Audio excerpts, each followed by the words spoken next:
Captain Jake Morrison stood on the bridge of the Endeavour and watched the stars through the main window. His ship was small compared to the military vessels back on Earth, but it was home to him and his crew of 12 people.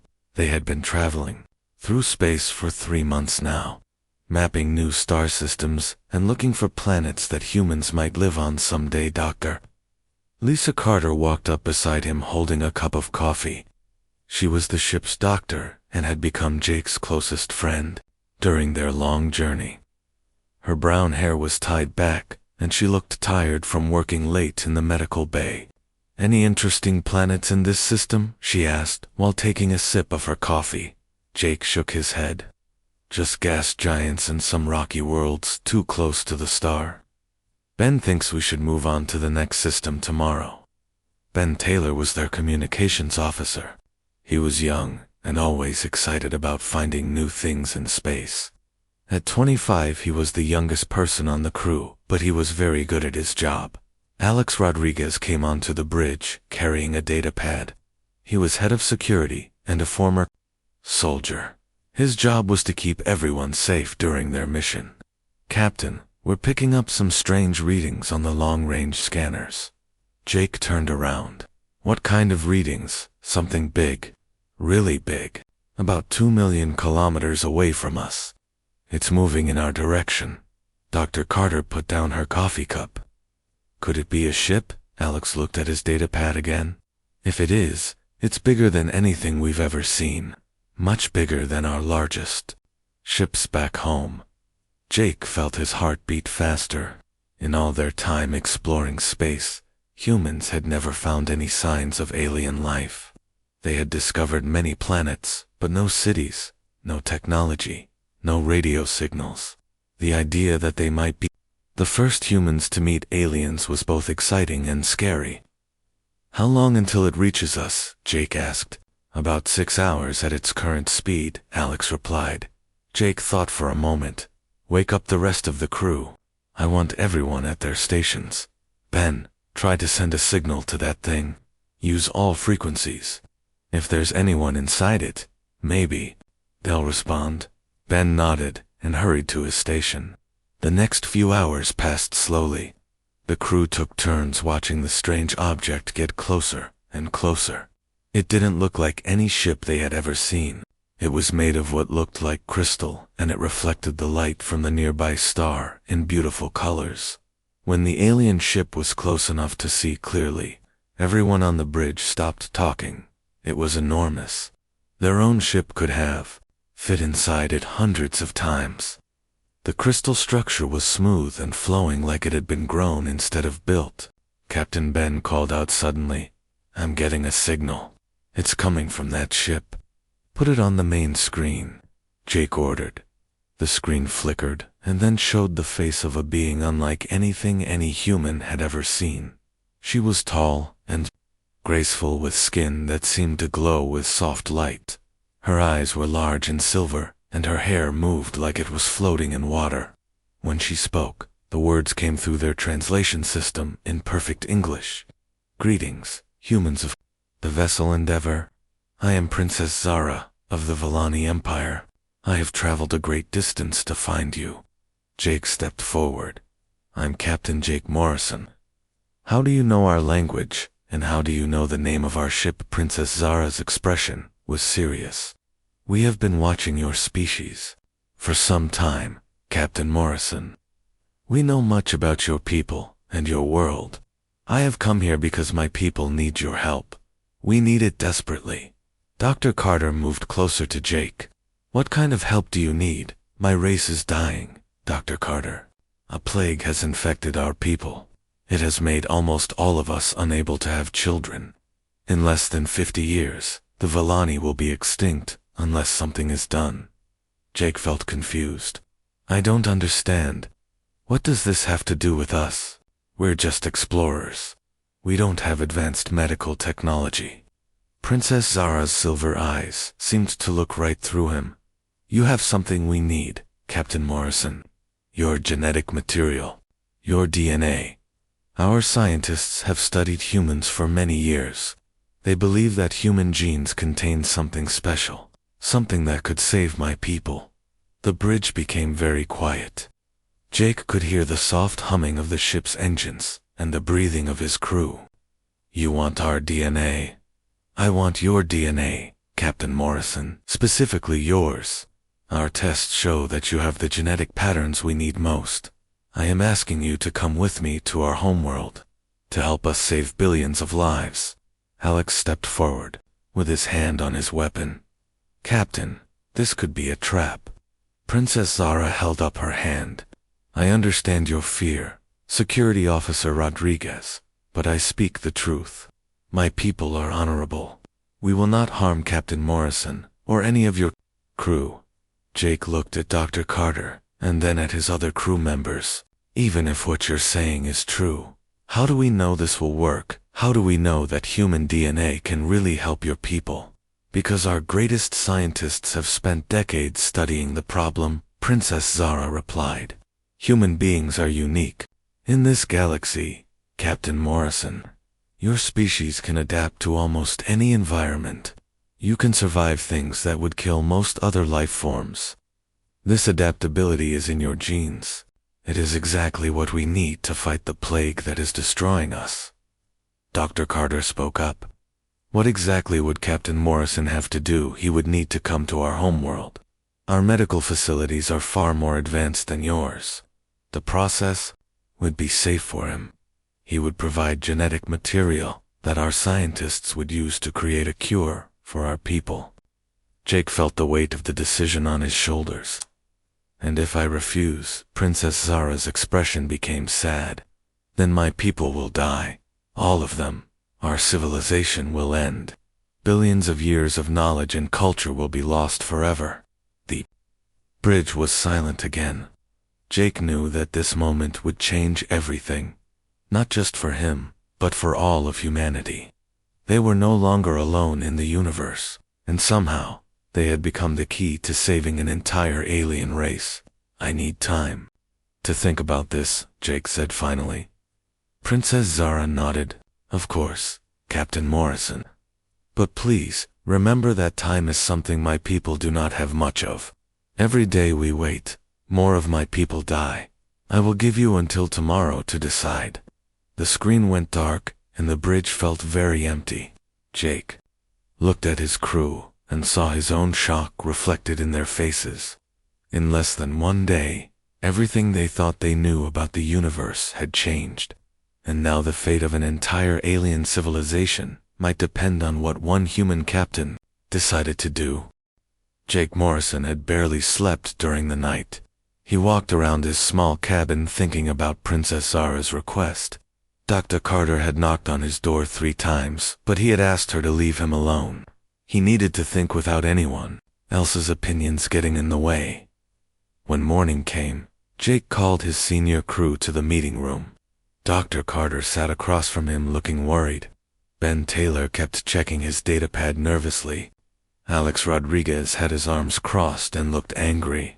I've made my decision, Jake said. I'm going with Princess Zara to the Villani homeworld. Alex slammed his hand on the table. Captain, this is insane. We don't know anything about these aliens. They could be lying about everything. Alex is right, Dr. Carter said. We need more information before you risk your life. Jake held up his hand. I've thought about this all night. If Princess Zara is telling the truth, then billions of people will die if I don't help.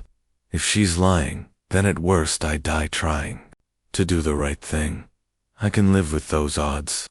Ben looked up from his datapad. Captain, what about the rest of us? What do we do while you're gone? You return to Earth and report what happened here. Tell them about the Villani. Tell them that we made first contact with an alien race. Dr. Carter stood up. Jake, I'm not leaving. You alone with aliens? We just met. I'm coming with you. Lisa, that's not necessary. Yes, it is.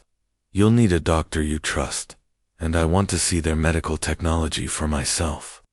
If they really can cure genetic diseases, then humanity needs to learn from them. Alex shook his head. If the doctor is going, then I'm going too. Someone needs to watch your back, Captain. Jake smiled. I appreciate the loyalty, but I can't ask you to risk your lives. You're not asking, Dr. Carter said. We're volunteering. An hour later, Jake stood in the ship's shuttle bay with Dr. Carter and Pete Walsh, their best engineer. Pete had insisted on coming at the last minute, saying that someone needed to study Villani technology. Jake had agreed because Pete was smart and curious about how things worked. Princess Zara's transport ship was much smaller than her main vessel, but it was still impressive. It looked like it was made of living crystal that pulsed with soft light. When they stepped inside, Jake felt like he was walking into a jewel. "Welcome aboard, Captain Morrison," Princess Zara said. She was even more beautiful in person. Her skin seemed to glow from within, and her silver eyes held wisdom that spoke of a very long life. "I am pleased that you have decided to help my people." The journey to the Villani homeworld took 2 days. During that time, Princess Zara showed them around her ship and explained more about her people. The Villani were an old race that had existed for millions of years. They had built a great civilization based on science and logic. They had no wars and no crime.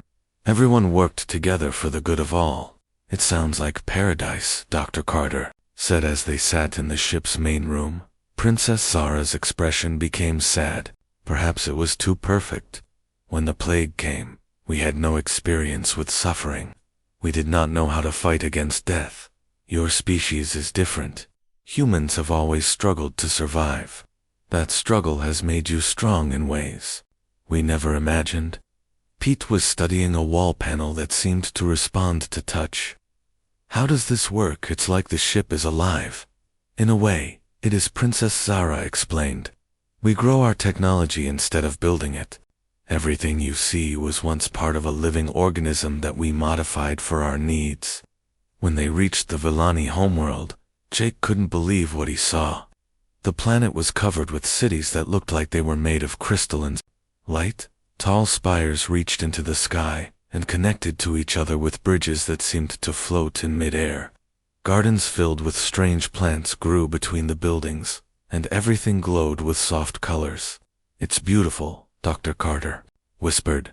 They landed at a facility near the largest city. As they walked out of the transport, Jake saw other Villani for the first time. They were all tall and graceful like Princess Zara, but each one looked slightly different. Some had blue skin, others had green or silver. Their hair floated and moved even when there was no wind. High Researcher Kith met them at the landing platform.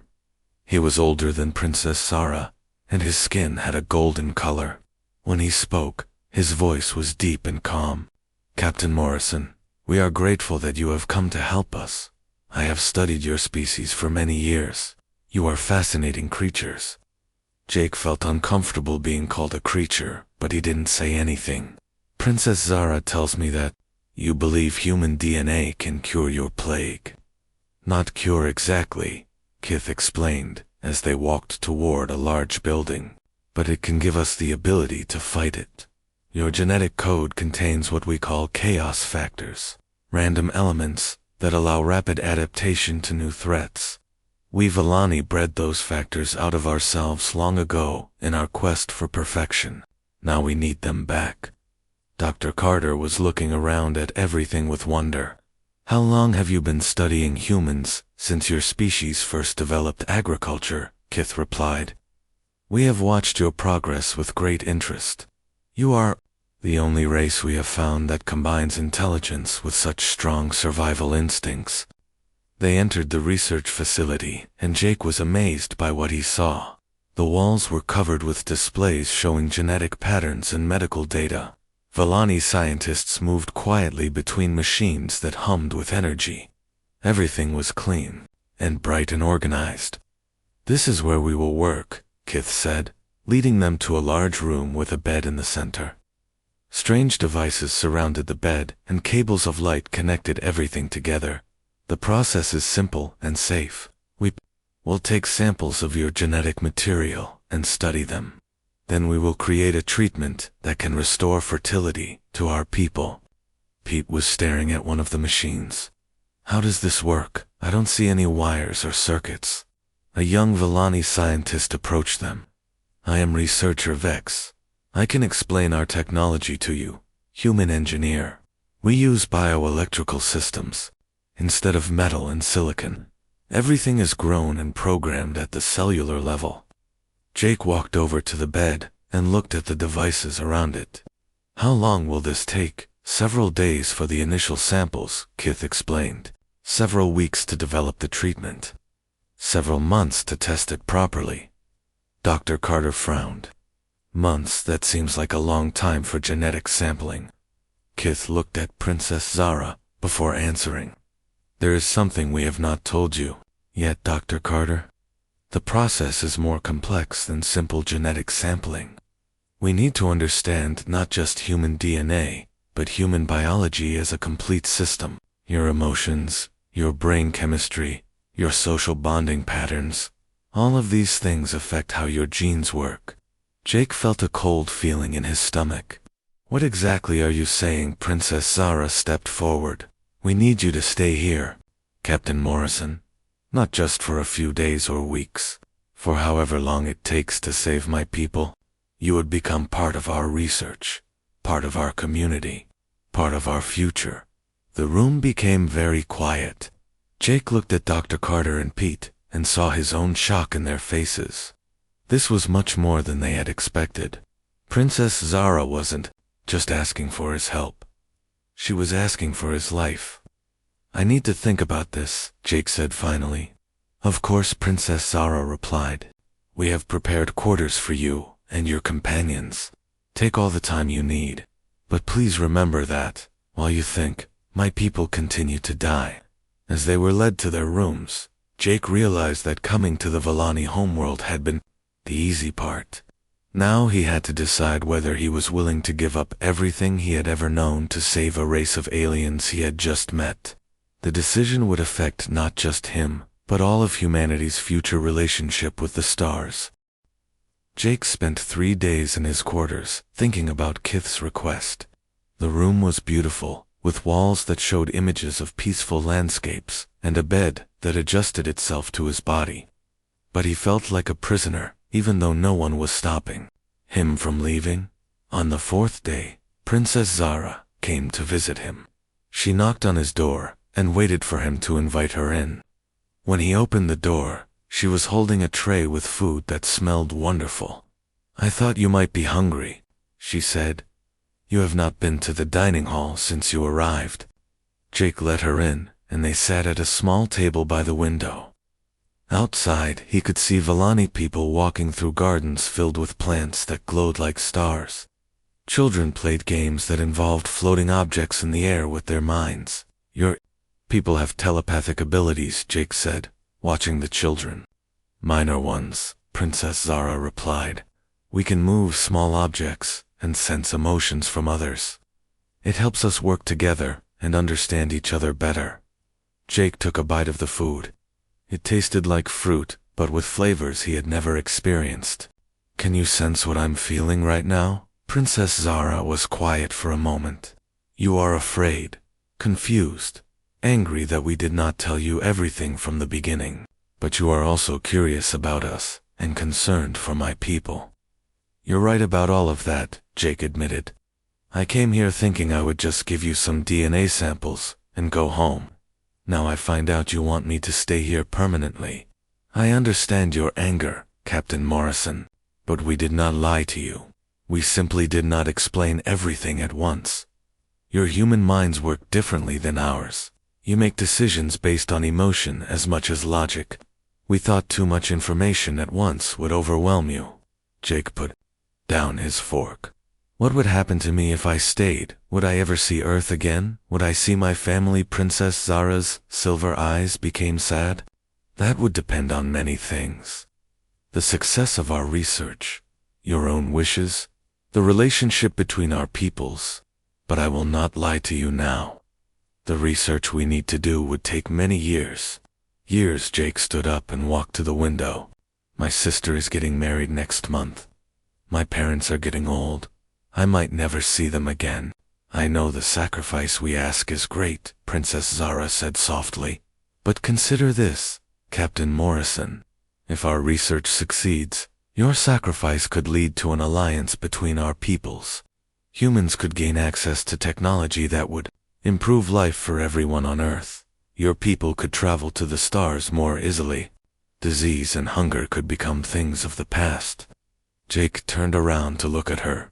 And if the research fails, then at least we tried, and you would still have helped us understand humanity better. That knowledge itself could be valuable for future cooperation between our races.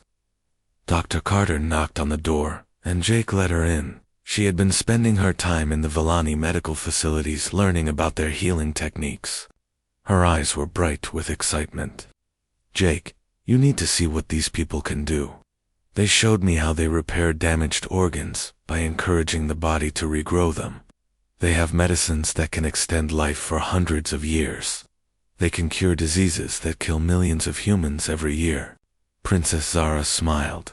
Dr. Carter has been very helpful to our medical staff. She has taught us things about human biology that we did not know from our distant observations. Like what Jake asked.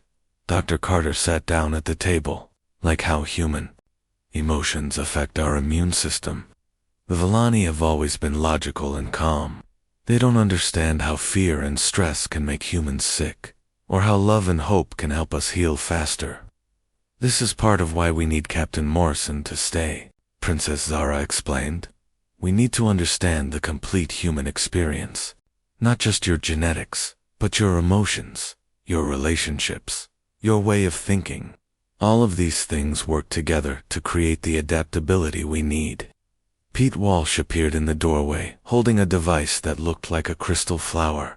Sorry to interrupt, but I had to show you this. The Villani engineer Vex taught me how to grow a biocomputer. Look at this thing, it's incredible. He held up the device and it began to glow. Images appeared in the air above it, showing complex mathematical equations. This little thing has more processing power than our ship's main computer, and it's alive. It actually learns and adapts as it works. Princess Zara watched Pete with interest. Your engineer has been teaching our people as well. He showed us how to make simple machines that are more reliable than our complex systems. Sometimes the direct approach works better than the elegant one. Jake sat back down. What exactly would I have to do if I agreed to stay live among us? Princess Zara replied. Let our scientists study how your body works, how your mind processes information, how you interact with others. You would become part of our community while remaining yourself. And the genetic part, Kith's voice came from the doorway. With your permission, we would like you to consider partnering with a Villani volunteer to create hybrid offspring. The children would carry both human and Villani traits. They could be the key to saving both our species. Jake felt his heart stop. You want me to have children with an alien with me? Princess Zara said quietly. I have volunteered to be the first test subject. My genetic pattern is compatible with yours according to our computers. The procedure would use advanced techniques to ensure the health of any children. Dr. Carter leaned forward. Jake, this could work. I've been studying their reproduction technology. They can combine genetic material from different species safely. The children would be healthy and unique. Jake looked at Princess Zara. She was beautiful and intelligent, and clearly cared deeply about her people. But the idea of having children with someone from another world seemed impossible. This is a lot to ask, he said. I know, Princess Zara replied. In our culture, reproduction is usually a logical decision based on genetic compatibility. But I have been learning about human customs. I understand that for your people, having children is connected to love and emotional bonding. Jake was surprised. Are you saying you could love a human princess? Zara was quiet for a long moment. I do not know. Love is not something my people experience in the same way humans do. But I am willing to try to understand it. I am willing to open my mind and heart to new possibilities, if it means saving my people. Pete put his biocomputer on the table. Captain, I think we should do it. Not just for the Villani, but for humanity. This could be the most important thing our species has ever done. Dr. Carter nodded. The medical knowledge alone could save millions of lives on Earth. And if we can really create a hybrid race, imagine what they could accomplish. Jake walked back to the window and looked out at the beautiful alien city. He thought about his family on Earth and wondered what they would want him to do. He thought about the billions of Vellani people who were dying from a plague they couldn't cure. He thought about the future of humanity and their place among the stars. If I agree to this, he said without turning around, I want guarantees. I want regular communication with Earth. I want my crew to be able to visit me, and I want to be involved in every decision about the research. Agreed, Princess, Zara said immediately. Jake turned around and looked at her. And I want time to get to know you before we start talking about having children together.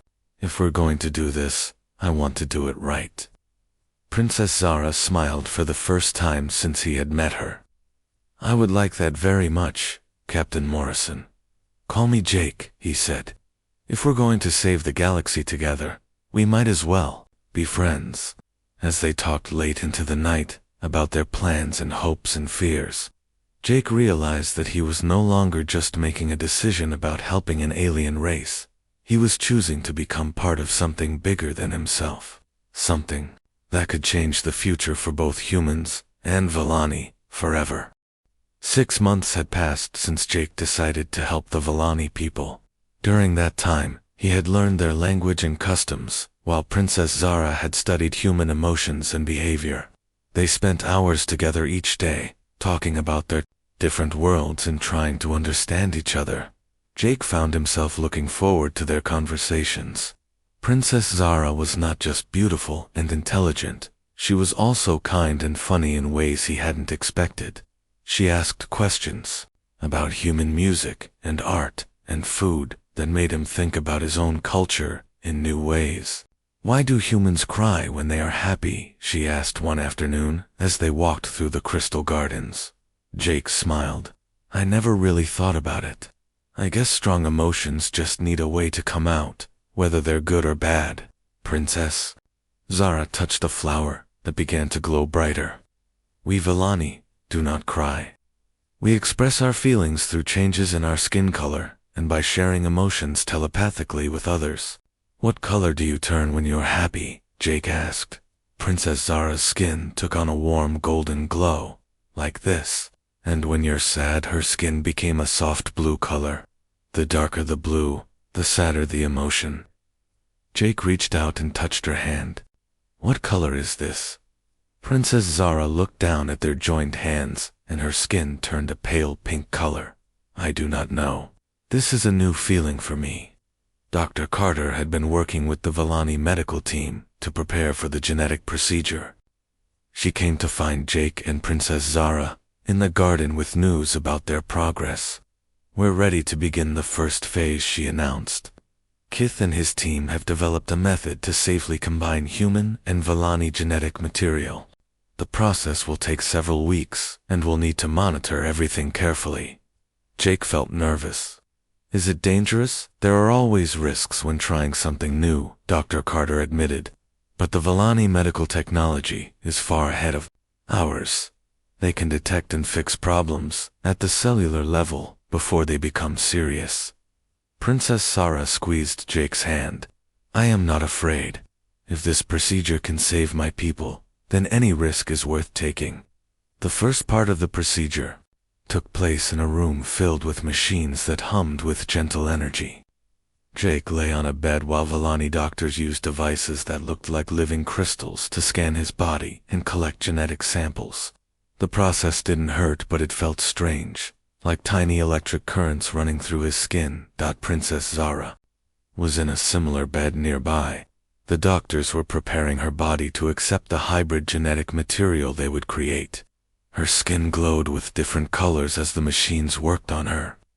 How do you feel? Jake asked her. Different, she replied. The doctors say my body is changing to accommodate human genetic patterns. I can sense new emotions that I have never felt before. Dr. Carter monitored both of them from a control panel covered with displays showing their vital signs and genetic data. Everything looks good so far. Your compatibility is even better than we hoped. Kith and his team worked for days to combine Jake's DNA with Princess Zara.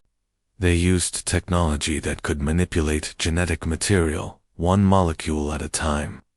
The process was so complex that even Dr. Carter had trouble understanding all of it.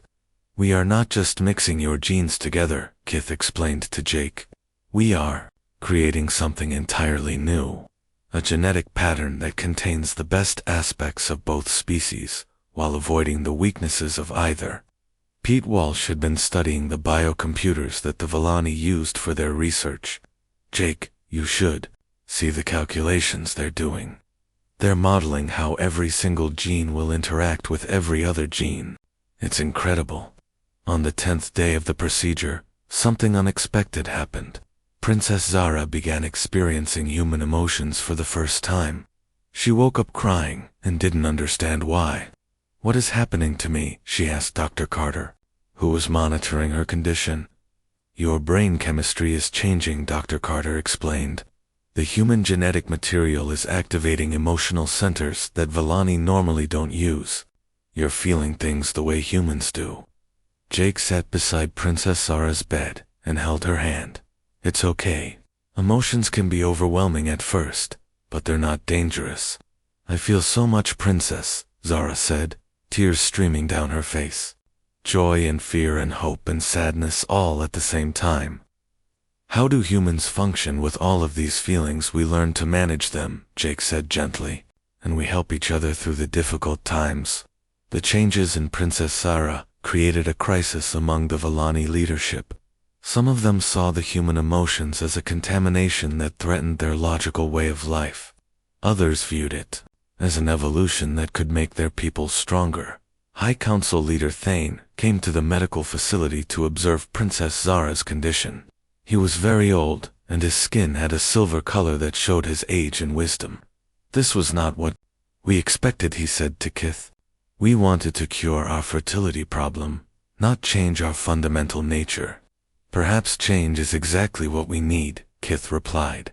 Our pure logic has not been enough to solve our problems. Maybe adding human emotional complexity will give us new ways of thinking. Jake stood up to address the council leader. Sir, human emotions aren't a weakness. They're part of what makes us adaptable. Fear helps us avoid danger. Love motivates us to protect others. Hope gives us strength to keep trying when things look impossible. And anger? Thane asked. What purpose does that serve? Anger helps us fight against injustice, Jake replied. It gives us the energy to change things that are wrong. Princess. Zara struggled to sit up in her bed. I want to speak for myself, she said. Her voice was stronger than it had been in days. These new emotions are difficult, but they are also wonderful. I feel connected to Captain Morrison in ways I never imagined possible. I feel protective of our future children, even though they don't exist yet. I feel determined to save our people, no matter what the cost. Thane studied her carefully. You are willing to accept these changes permanently, yes, Princess? Zara said without hesitation. If this is what it takes to save the Villani, then I embrace it completely. Dr. Carter announced that the genetic combination had been successful. The hybrid DNA was stable and showed signs of carrying both human adaptability and Villani intelligence. The next step would be to create the first hybrid embryo. This is the most dangerous part, she warned. We're trying to create a form of life that has never existed before. There could be complications we haven't anticipated. Jake looked at Princess Zara, who was glowing with determination. Are you ready for this? I have been ready since the day I asked for your help, she replied. Let's create a new future for both our peoples. The fertilization procedure used technology that was beyond anything humans had developed. The doctors created a perfect environment for the hybrid embryo to grow, monitoring every moment of its development. 3 weeks later, Dr. Carter confirmed what they had all been hoping for. It's working. The embryo is healthy and developing normally. All the genetic markers look perfect. Princess Zara placed her hand on her stomach with wonder. I can sense it. A new life growing inside me. Part human, part Vellani, completely unique. Jake felt emotions he had never experienced before. Pride, excitement, fear, and love, all mixed together. He was going to be a father to a child unlike any other in the galaxy, but their success created new challenges. Other Vellani people began demanding the same treatment, wanting to experience human emotions and have hybrid children. Some were afraid of losing their traditional culture. Others worried that the hybrid children would be more human than Vellani. Change is never easy, Princess Zara told Jake as they watched protests in the city below. But it is necessary for survival. Our old ways were leading us to extinction. Your people have given us a chance at a new beginning. Jake put his arm around her as she leaned against him. Whatever happens, we'll face it together. As Princess Zara's pregnancy progressed, Jake realized that they had done more than just save the Vellani people. They had created something new and precious that belonged to both species and neither. The future was uncertain, but it was full of possibilities that neither humans nor Vellani could have achieved alone. 9 months after the procedure began, Princess Zara gave birth to twins. The delivery took place in the most advanced medical facility on the Vellani homeworld, with both human and Vellani doctors working together to ensure everything went perfectly. Jake held his breath as Dr. Carter lifted the first baby, a girl with golden skin that glowed softly like her mother's, but with dark human hair like his own. The second baby was a boy who looked more human but with the large silver eyes of the Vellani people. They're beautiful, Jake whispered, tears running down his face as he held his daughter for the first time. She looked up at him with intelligence that seemed far beyond her minutes of life. Princess Zara was exhausted, but happy as she cradled their son. What should we name them? She asked. Maya, Jake said, looking at his daughter. It means illusion in one human language, but it also means love in another. And our son will be called Xander, Princess Zara decided. It means defender of people in your language. Dr. Carter ran tests on both babies and announced that they were perfectly healthy. Their genetic patterns are stable, and they show signs of having abilities from both species. Maya has strong telepathic potential, and Xander shows enhanced physical coordination. Word of the successful births spread quickly throughout the Vellani Empire. Within days, hundreds of Vellani couples were requesting the same procedure. The medical facilities became busy with volunteers wanting to have hybrid children, but not everyone was happy about the changes. A group of traditional Vellani, led by council member Vex, opposed the mixing of their species with humans. They believed that the Vellani should remain pure even if it meant extinction. We are losing our identity, Vex argued during a heated council meeting that Jake and Princess Zara attended. These hybrid children are not truly Vellani. They will grow up with human emotions and human ways of thinking. In time, there will be no pure Vellani left. Jake stood up to respond. With respect, Councilmember Vex, your pure Vellani ways were leading to extinction. These children represent hope for the future, not the end of your culture. The captain is right, Princess Zara added, holding baby Maya. Our children will carry the best of both cultures. They will have Vellani intelligence and human adaptability. They will be able to solve problems that neither of our species could handle alone. High Researcher Kith presented data showing that the hybrid children had remarkable abilities. They could process information faster than pure Vellani, while also showing creativity and emotional intelligence that matched or exceeded human levels. These children are not just a cure for our fertility problem, he explained. They represent an evolutionary leap forward for both species. 3 years passed quickly. Maya and Xander grew faster than human children but slower than pure Vellani. They were walking and talking by their first birthday and solving complex puzzles by their second.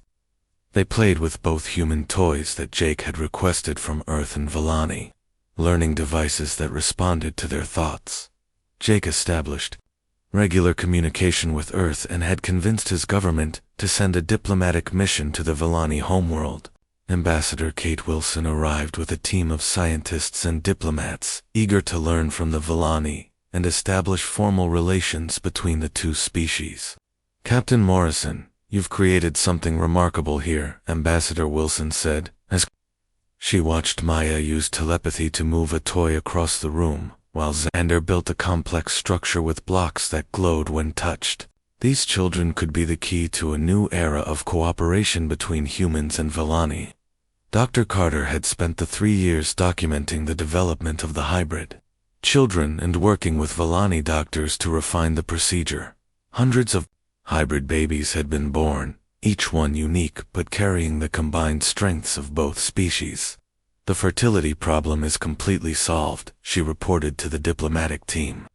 The hybrid children are not only healthy, they're capable of reproducing with both humans and Villani. We've created a stable new branch of evolution. Pete Walsh had become the chief liaison between human and Villani technology teams. He had learned to grow biocomputers and had taught the Villani how to build mechanical devices that were more reliable than their biological systems. It's amazing what we can accomplish when we combine our different approaches, he told Ambassador Wilson. Human engineering and Villani biotechnology complement each other perfectly. Princess Zara had become the leader of the pro-integration movement among her people. She traveled throughout the Villani Empire, speaking about the benefits of cooperation with humans and encouraging other Villani to consider having hybrid children. Change is never easy, she told crowds of listeners. But change is also life. We chose to live rather than die in purity. We chose hope rather than fear. Jake often accompanied her on these trips, sharing his perspective as a human who had chosen to make the Villani world his home. I came here thinking I would help save an alien race, he would tell audiences. Instead, I found a new family and a new future for both our peoples. As Maya and Xander grew older, they began to show remarkable abilities. They could communicate telepathically with Villani people and verbally with humans. They understood complex scientific concepts but also enjoyed human games and stories. They were equally comfortable in the crystal cities of the Villani and the metal corridors of human ships. They're natural ambassadors, Ambassador Wilson observed. They don't see any difference between humans and Villani. To them, we're all just people with different abilities. On the 4th anniversary of his arrival on the Villani homeworld, Jake stood with Princess Zara, watching their children play with other hybrid kids in the palace gardens. The children laughed with human joy while making flowers bloom with Villani telepathy. Do you ever regret your decision? Princess Zara asked him. Jake put his arm around her. Never. I thought I was giving up my old life to save your people, but really, I was starting a new life that's better than anything I could have imagined. Princess Zara's skin glowed with the warm golden color that Jake had learned meant happiness. The council has approved the construction of a new city designed for both humans and Villani to live together. They want you to help plan it. A mixed city, Jake smiled. Maya and Xander would love that. As if hearing their names, the twins ran over to their parents. Maya's skin was glowing softly as she showed them a flower she had convinced to change colors. Xander was carrying a device he had built that projected holographic images of spaceships. Daddy, when can we visit Earth? Maya asked. Soon, Jake promised. Ambassador Wilson is arranging for a visit next year. You'll get to meet your grandparents and see where Daddy grew up. Will the humans like us? Xander wondered. Princess Zara knelt down beside him. Some will, and some won't, just like here. But the important thing is that you'll show them what's possible when different peoples work together. That evening, Jake received a message from his sister on Earth. She was pregnant with her second child, and wanted to know if Jake would consider having the baby born on the Villani homeworld with their advanced medical technology. It looks like integration is happening faster than we expected, Jake told Princess Zara as they read the message together. Good, she replied. The universe is a big place. There's room for all kinds of people and all kinds of families. As they prepared for bed, Jake looked out the window at the stars and thought about the future. Hybrid children were growing up throughout the Vellani Empire, each one a bridge between two species. Human colonies were being established on Vellani worlds, while Vellani scientists were helping to solve problems on Earth. What do you think Maya and Xander will do when they grow up? Princess Sarah asked. Whatever they want, Jake replied. They'll have the whole galaxy to explore and the combined knowledge of both our species to guide them. Maybe they'll discover new worlds, or develop new technologies, or even find other alien races that need our help. Princess Zara smiled. Or maybe they'll just be happy raising families of their own and continuing what we started. Jake kissed her goodnight and settled into bed, thinking about how much his life had changed. He had come to space as an explorer, looking for new worlds, for humanity to colonize. Instead, he had found something much more valuable, a new way for different species to live together and create something better than either could achieve alone. The last thing he saw before falling asleep was the soft glow from the nursery where Maya and Xander slept peacefully, their skin giving off gentle light that showed they were dreaming happy dreams. They were the first of their kind, but they wouldn't be the last. The future belonged to them and to all the hybrid children who would follow, carrying the hopes and dreams of two worlds among the stars.